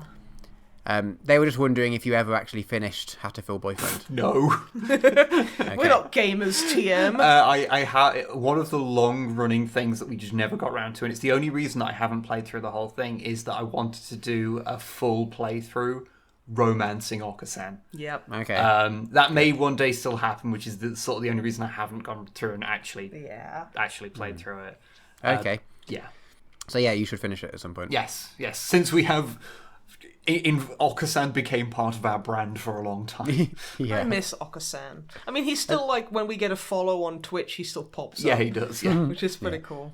There's also apparently a Christmas-themed sequel. There is. We do have it, yeah. Yeah, I didn't know that. Surprise. Okay, next question. Holiday Star, I think it's called. Yeah, I think that. so. Yobira. Hello. Why all the hate for Tau? Asking for a friend. In general or on this podcast? Well, it was a one-line email. I mean, there might have been something in the subject, but as previously mentioned. I mean, like, I don't genuinely hate Tau. I don't hate Tau. I think I think it probably means in general, not from specifically you two. In general, there's a lot of complicated reasons. One, like they're new. a relative Fish of Doom. A newcomer in the terms of things that they came after the main bulk of things. Yeah. They are heavily inspired by sort of Japanese like mecha anime and things like that. So I believe there is an element of that it's people going, oh, it's for weebs. And the other element is that there is some degree of them being portrayed as being a little bit communist. And people make multifaceted reasons. I would say all of those combined together. Also, there's a certain kind of person who actively thinks that the factions in 40k, like, what you pick means something about you, like deep down. So they think my main army is basically Viking space fascists. Like. No, I just like the aesthetic and realise the Imperium is garbage. Yeah, like, I've seen people who will get into weird arguments about anyone that thinks the Imperium is bad. Yeah, it's a bit weird. I don't know. It's the internet. I think it's just also, I think a lot of people just do it because it's like, it's the done thing. Yeah, people get caught up in like the kind of thing. And thing. Yeah, I don't get it either. I mean, like, you know, I'll joke about Tau and stuff because it's a bit of the meme thing, but also because I have two friends that play Tau, so it's fun to just, like, rib on each other. Yeah. So, yeah. Not, like, serious. Yeah. But yeah, I mean, it is just, there's a few reasons, and none of them are good. Yeah. It doesn't matter. It literally doesn't matter.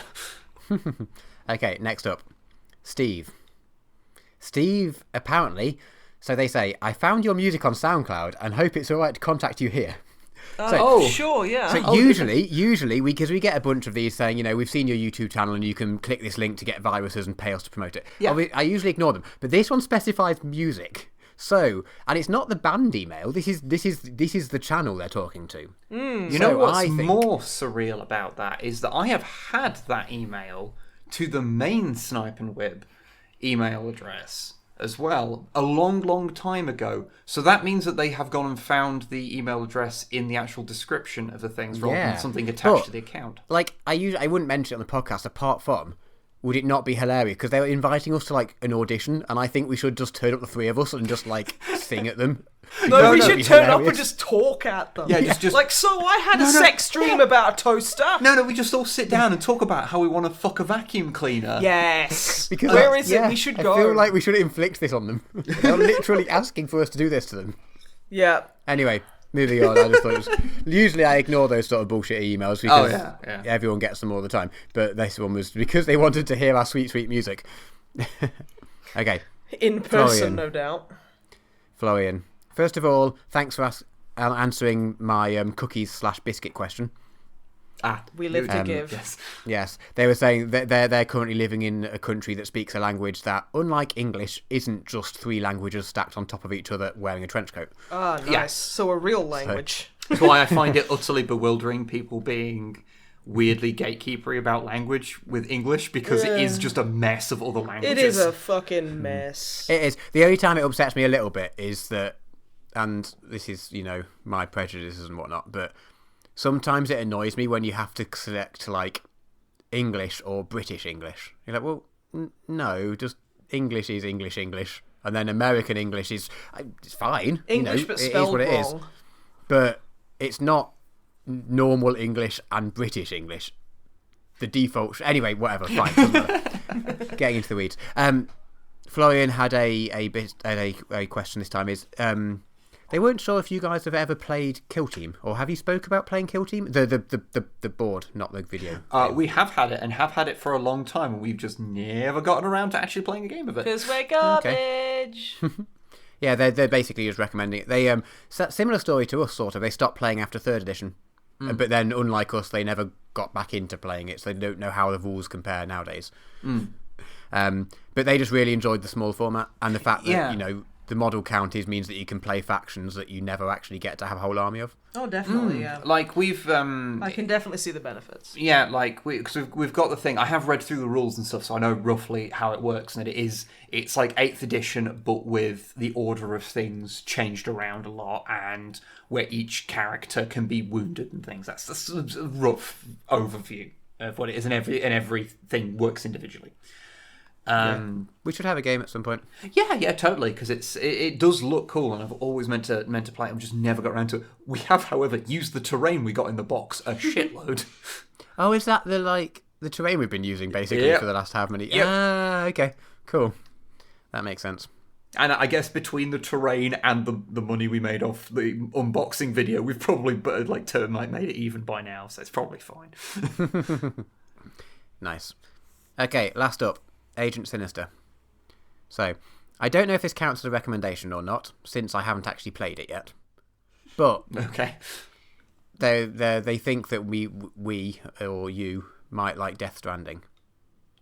Have you looked into any more what it is since it's come out? Yes. Honestly, it looks like Kojima wanking himself into a stupor, and I'm like.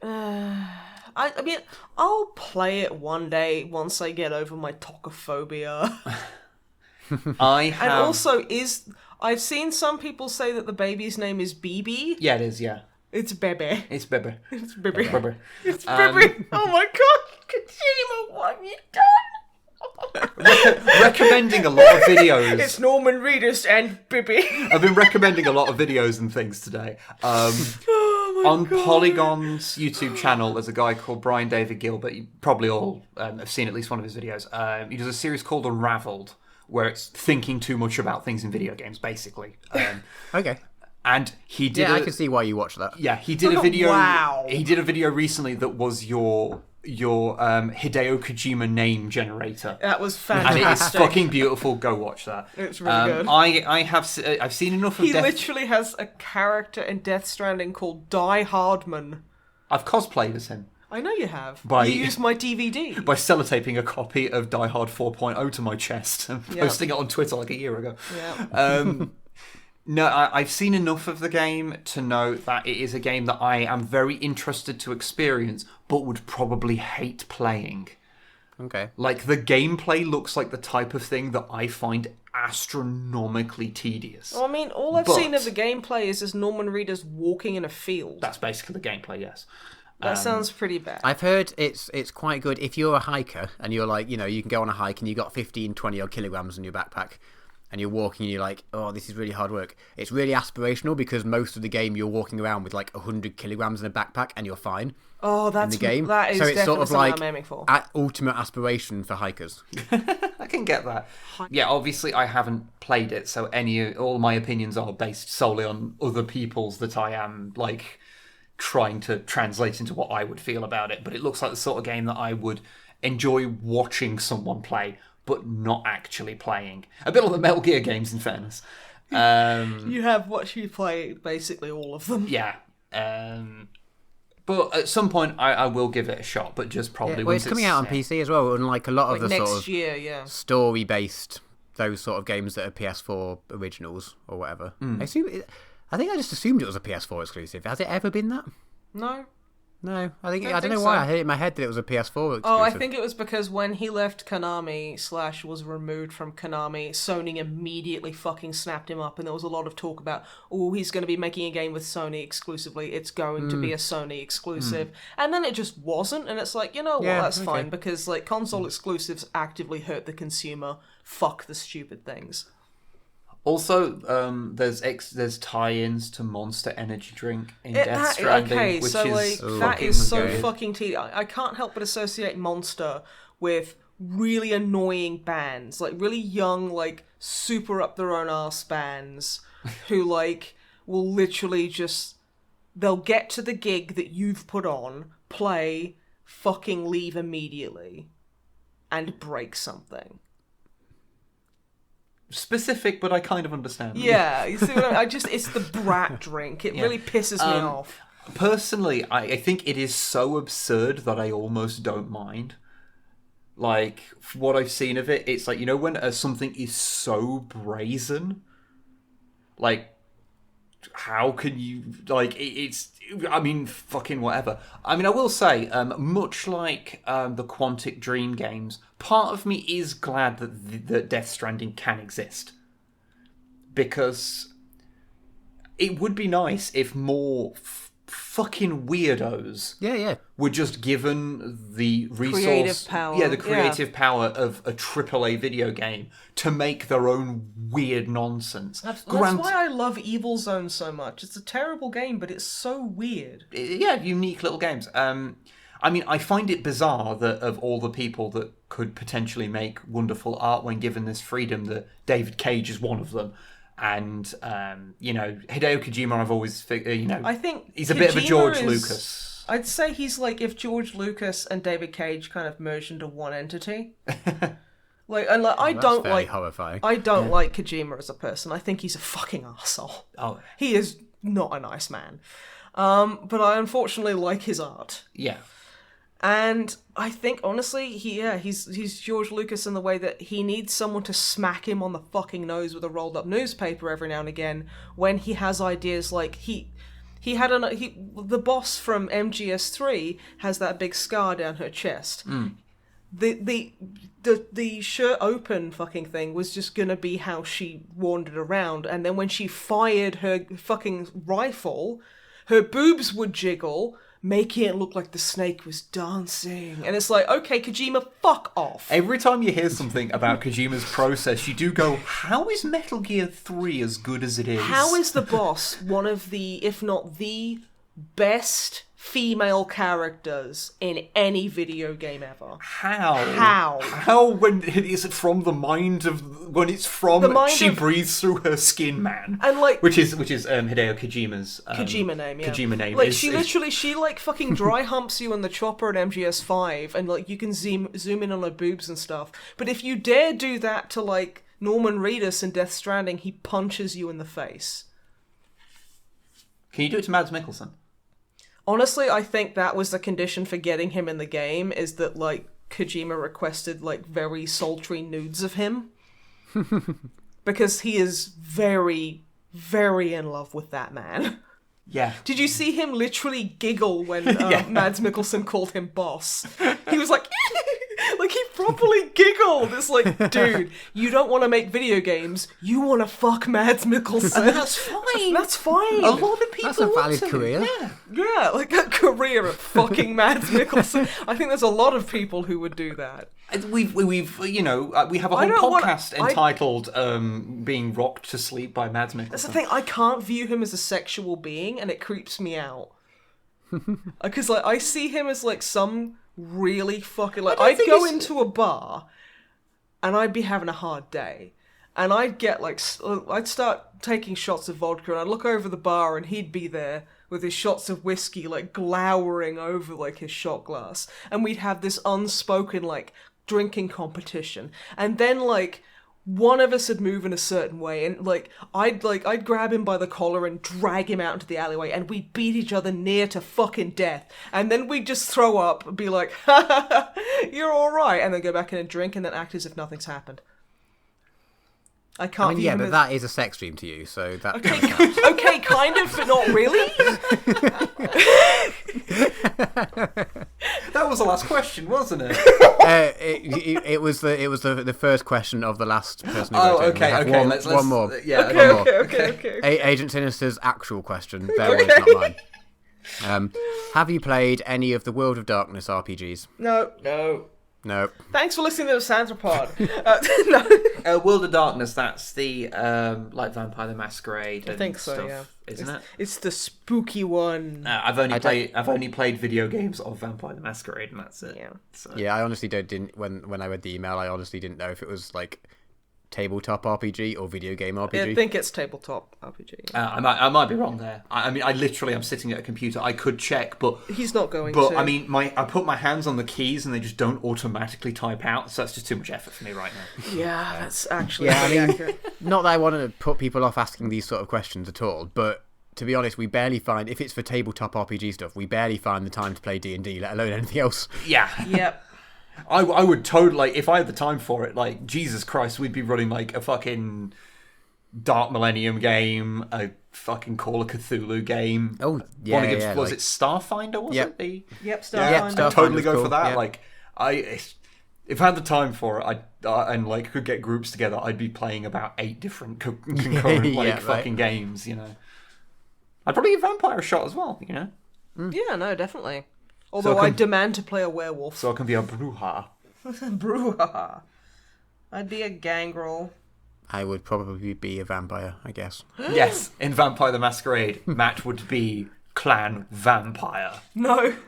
He'd be Clan Drum. And like, he wouldn't even be a vampire, and just everyone would be like, "Oh, he's not a vampire." But not like we have this unwritten rule to like not kill him or feed off him because he's just a nice dude. I hope in Vampire the Masquerade 2, Bloodlines 2 rather, they let you just play a human pretending to be a vampire, and it's like the same except you die every time you get shot once. Yeah.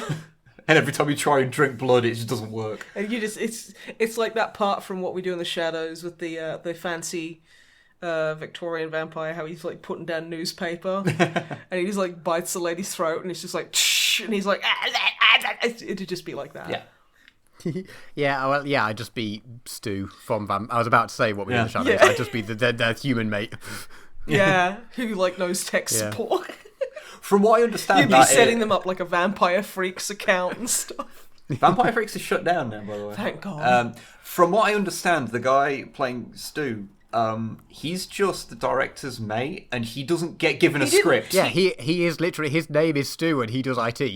He's not a character. He didn't realise he was going to be in the film. Lines. He just showed up and was talking them through, like making a Facebook account or buying shit off Amazon. And he was like, he was add to basket. He's just legit not an actor. They just get him and in. that's why Stu is the best. Partially improv. Like, they just filmed loads of stuff, and Stu didn't realise that they'd actually use any of the bits where he was in it, because he assumed, well, obviously I'm not going to be in this film, I'm just their mate.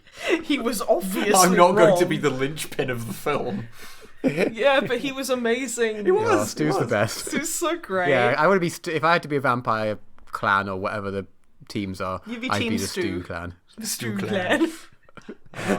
But yeah, like, you saying being in the Stew clan reminds me of the time that I texted you and I, like, as a joke called you sweetie, but I think I hadn't slept in like a whole day, and it, like, autocorrect just didn't get it, so it autocorrected to stew tie.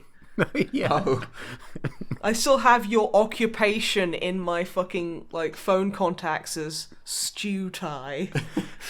Which is just like, how much did I fuck that up where autocorrect was just like, I don't know, lady, are you drunk? Yeah. Just update it to Stew Clan. That's fine. Yeah, just the Stew Clan. Okay, I feel that, so that's the end of the questions, right? That is, we are done. Okay, cool. Thank you very much, everyone, for sending in questions. Thank you.